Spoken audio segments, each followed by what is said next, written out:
देखिए, हमें केवल अपनी मेहनत करने की ताकत बढ़ानी है, सफलता मिलना तो तय है।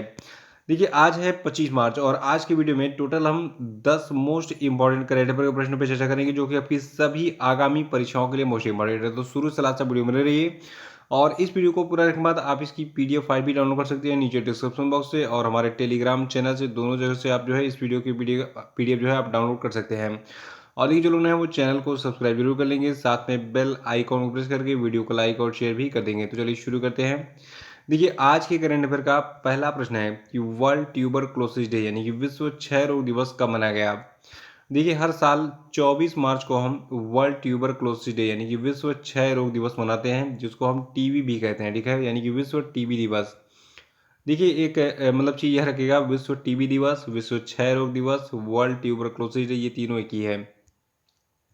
सबसे खास बात जो हर साल एग्जाम में पूछा जाता है कि किस वर्ष कौन सी थीम रही कौन से दिवस की, तो यहाँ पे बात हो रही है विश्व क्षय रोग दिवस की। और इसका 2022 के लिए जो थीम रखा गया है वो आपका है invest to in TB save lives. देखिए, जो तारीख है 24 मार्च की, तो ये तारीख 1882 में उस दिन को चिन्हित करती है जब एक वैज्ञानिक थे डॉक्टर रॉबर्ट कोच, उन्होंने घोषणा की थी कि उन्होंने टीबी का कारण बनाने वाले जीवाणु की खोज कर ली है, जिसने इस बीमारी के निदान और इलाज का रास्ता खोल दिया। और देखिए, इस जीवाणु यानी कि बैक्टीरिया का नाम था माइकोबैक्टीरियम ट्यूबरक्लोसिस, ठीक है। क्या नाम था? Mycobacterium tuberculosis. देखिए, टीबी जो है ये माइकोबैक्टीरियम ट्यूबरक्लोसिस के कारण होता है। परीक्षाओं में घुमा फिरा के एक प्रश्न ये पूछ लेता है कि टीबी जो है ये किस जीवाणु यानी कि बैक्टीरिया के कारण होता है, तो इसका नाम क्या है? Mycobacterium tuberculosis. अगला है कि एबल पुरस्कार 2022 जो है ये किसे दिया गया। देखिए, आगे बढ़ने से पहले बता दूं, टीबी जो है ये फेफड़ों की बीमारी है, ठीक है। कहाँ पे होता है? ये लंग्स में होता है। और कभी कभी केसेस में मतलब विभिन्न केसेस में ये लीवर में भी पहुंच जाता है, सीवियर केस में वो और भी खतरनाक केस होती है इसकी। अगला है कि एबल पुरस्कार 2022 किसको दिया गया। तो देखिए, एबल पुरस्कार 2022 दिया गया है डेनिस पार्नेल सुलीवन को।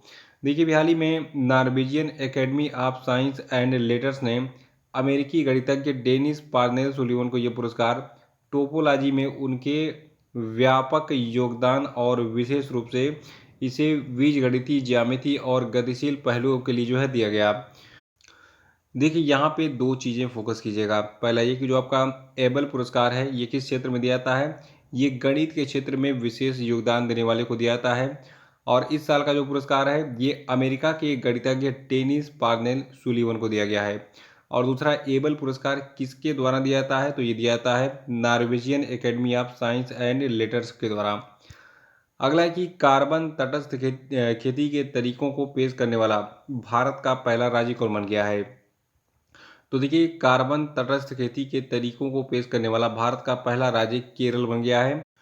और देखिए, हाल ही में इसके लिए केरल की सरकार ने 2022-23 के बजट में 6 करोड़ रुपए का जो है प्रस्ताव भी किया है कि इस 6 करोड़ रुपए की मदद से हम कार्बन तटस्थ खेती जो है इसको शुरू करेंगे। और इसको 2 चरणों में केरल में शुरू किया जाएगा।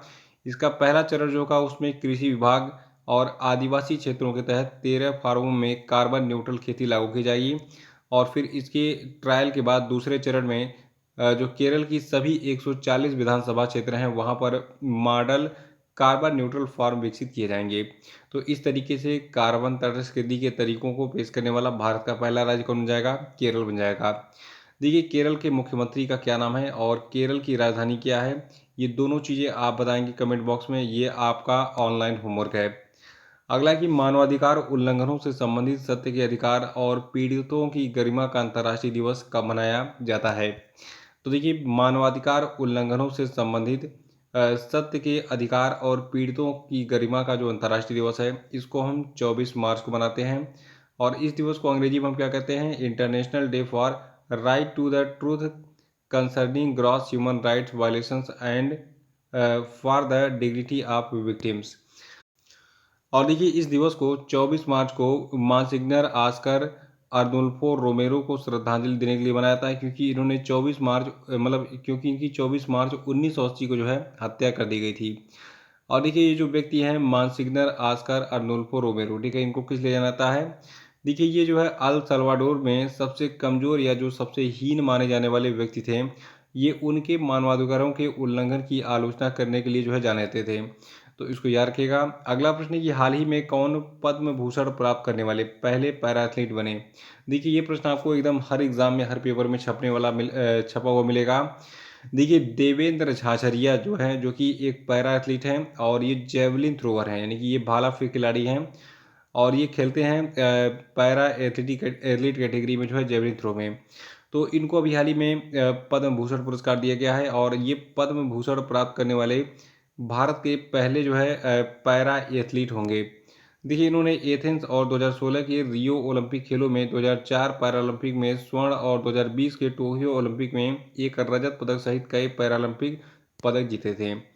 और देखिए इनके साथ में एक महिला खिलाड़ी हैं अवनी लेखरा। इनके बारे में करंट न्यूज ये है, इसको मैंने अलग से प्रश्न नहीं बनाया है ताकि आपको ज़्यादा प्रश्नों का बोझ ना मिले।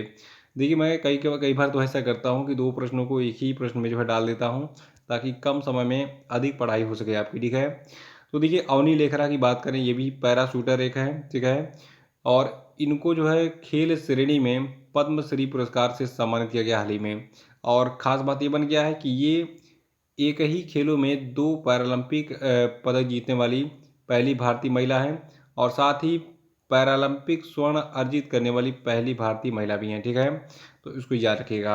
अगला है कि भारत सरकार ने किस वर्ष तक 220 नए हवाई अड्डे बनाने का लक्ष्य रखा है। तो देखिए भारत 2025 तक 220 नए हवाई अड्डे बनाएगा, ठीक है। और अगला है कि हाल ही में किस राज्य के नरसिंहपेट्टई नागेश्वरम को भौगोलिक पहचान टैग दिया गया।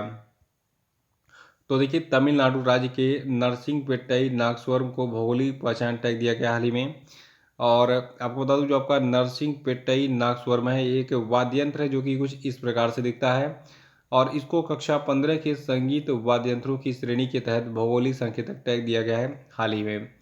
देखिए जो आपका ये वाद्य यंत्र है कुछ इस प्रकार से जो दिखता है, नरसिंहपेट्टई नागेश्वरम, ठीक है। ये क्या है, एक शास्त्रीय पवन संगीत वाद्य यंत्र है जो कि पारंपरिक रूप से तमिलनाडु के कुंभकोणम के पास एक गांव में बनाया जाता है। और आठवां प्रश्न आज का है कि 5वें वुमेन ट्रांसफॉर्मिंग इंडिया अवार्ड में नीति आयोग के द्वारा कितनी महिलाओं को सम्मानित किया गया है। तो देखिए भारत जो है आज़ादी का अमृत महोत्सव मनाया जा रहा है और आजकल हर इसका मतलब जो भी आंकड़ा होता है 75 का होता है। तो ये 75 का आंकड़ा याद रखिएगा। 75 महिलाओं को भी हाल ही में 5वें वुमेन ट्रांसफॉर्मिंग इंडिया अवार्ड में नीति आयोग के द्वारा अभी हाल ही में सम्मानित किया गया है। देखिए अभी हाल ही में नीति आयोग के महिला उद्यमिता मंच, यानी कि जो आपका वुमेन एंटरप्रेन्योरशिप प्लेटफॉर्म है, तो इसने वुमेन ट्रांसफॉर्मिंग इंडिया अवार्ड के 5वें संस्करण का आयोजन किया था। और देखिए आज़ादी के अमृत महोत्सव के हिस्से के रूप में भारत की आज़ादी के 75 साल पूरा होने का जश्न मनाने के लिए WTI पुरस्कारों को सशक्त और समर्थ भारत की दिशा में इनके योगदान के लिए कुल 75 महिलाओं को सम्मानित किया गया है इस बार। और इन 75 महिलाओं के नाम का स्क्रीनशॉट आप लेंगे, आराम से इसको नोट कर लीजिएगा। ये पहला पेज है, स्क्रीनशॉट ले लिए। ये दूसरा पेज है, इसका भी ले लिए।